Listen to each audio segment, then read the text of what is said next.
Welcome to বুলটির হেসেল। চলো আজকে শিখে নেওয়া যাক লাল বিটের তেল। তার জন্য আমি ফার্স্টে নিয়ে নেব ধুয়ে রাখা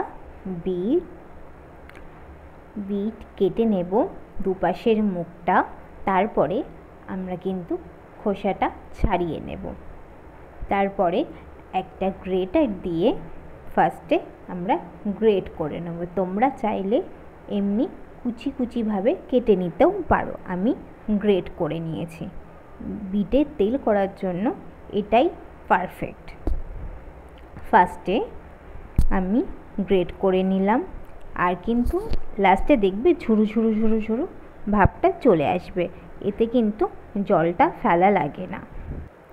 তারপরে আমি কড়াই বসিয়ে দিলাম, তেল দিয়ে দিলাম, তেল গরম হয়ে গেল। তারপরে ভালো করে নাড়িয়ে চাড়িয়ে নিলাম। তারপরে আমি দিয়ে দিলাম শুকনো লঙ্কা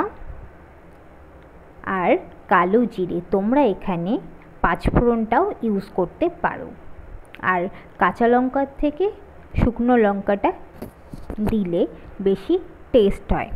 তারপরে আমি দিয়ে দিলাম বিটটা দিয়ে ভালো করে নাড়াচাড়া করতে থাকবো। 2 মিনিট পর হলুদ আর লবণ পরিমাণ মতন দিয়ে দেব, দিয়ে আবার 2 থেকে 3 মিনিট নাড়িয়ে নেব। কিন্তু এখানে বিট কিন্তু প্রচণ্ড পরিমাণে তেল অ্যাবজর্ব করে, তার জন্য কিন্তু আমরা নাড়াচাড়া করতে থাকবো, এখান থেকে কিন্তু তেল বেরোবে। তারপরে 2 মিনিট মতো নাড়িয়ে নিয়ে চিনি দিয়ে দিলাম। চিনিটা কিন্তু মাস্ট, এখানে চিনিটার ওপরেই কিন্তু টেস্টটা আসবে, কেননা এটা ভাতের সাথেও তুমি খেতে পারবে, রুটির সাথেও খেতে পারবে। আমার কিন্তু রান্নাটা ডান। আর এই ভিডিওটি যদি তোমাদের ভালো লেগে থাকে তাহলে একটা লাইক, একটা কমেন্ট আর সাবস্ক্রাইব করতে কিন্তু ভুলো না। আর অবশ্যই করে লাল বিটের তেল বাড়িতে ট্রাই করো। আর থ্যাংক ইউ।